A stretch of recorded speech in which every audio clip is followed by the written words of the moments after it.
Whenever Thomas is ill, Duck will always come to his branch line to help. Thomas is always grateful. His branch line was always running so smoothly whenever he returned. But one day, Duck wasn't feeling well. Now that he was in the works, Sir Topham Hatt was in need of another engine to help. Thomas had just popped in as he was thinking. "Ah, Thomas," he said, "I would like to know if you would like to work on Duck's branch line. I'm sure your branch line can manage without you." Thomas thought about this for a while and smiled. "Of course, sir. After all, I do owe Duck somewhat after all the effort he's put into my branch line." "Excellent. I will make the arrangements right away." Thomas soon arrived at Arlesdale. Oliver was there, collecting ballots from the miniature engines.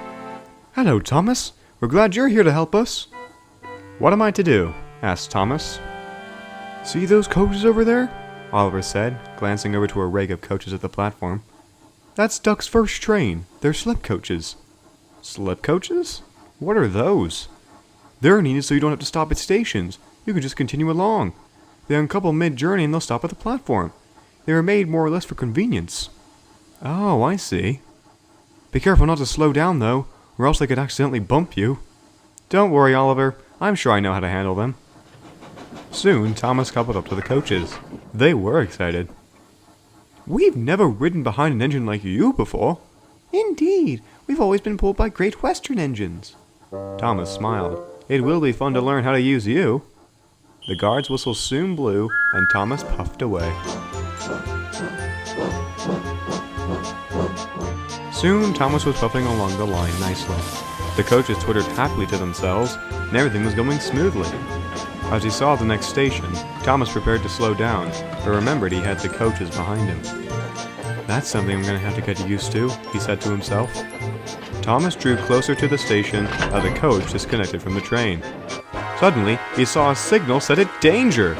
He applied his brakes and was able to stop, but the coach didn't. Luckily, no one was hurt, but the passengers didn't like the sudden bounce. "Oh dear, I'm so sorry, but the signal is set at danger."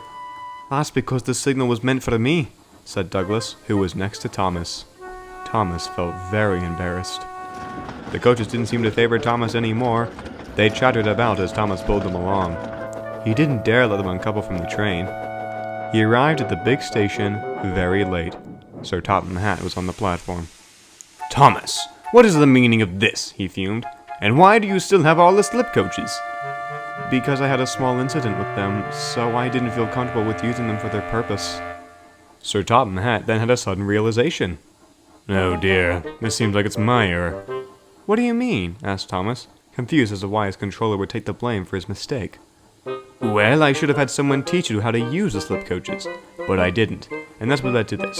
I apologize for the inconvenience, Thomas." "Thank you, sir, but could I have someone that could teach me how to use these?" "You certainly can. I will help you." Thomas was taken aback. "Sir, you?" "Yes, Thomas. Before my father became the controller of the railway, he worked with the Great Western Railway. He was quite a fan of the concept of the slip coaches. My father taught me when I was young how they worked. That's the reason I bought them for Duck. My father would be very proud that I have them. And because of that, I know I can help you get used to the coaches. What do you say?" "That sounds wonderful, sir." "Splendid. It's fairly simple once you get the hang of it.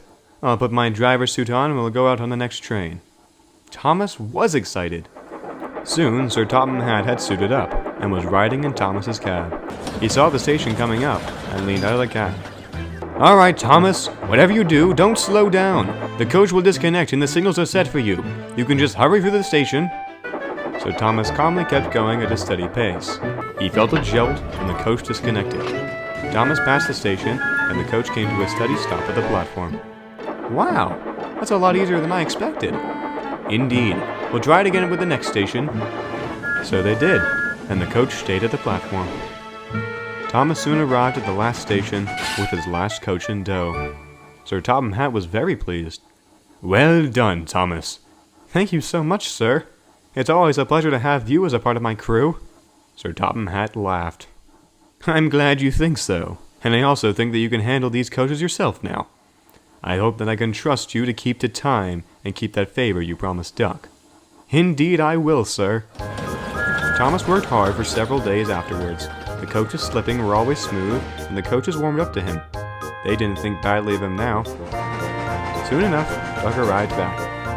"Hello, Thomas. How are you?" he said cheerily. "I'm doing great. Their coaches are definitely wonderful," complimented Thomas. "But I do admit, I am glad to be going back to Annie and Clarabelle. Although, there's one thing I'm going to have to get used to." "What's that?" "Not slipping a coach!" And the two friends laughed together.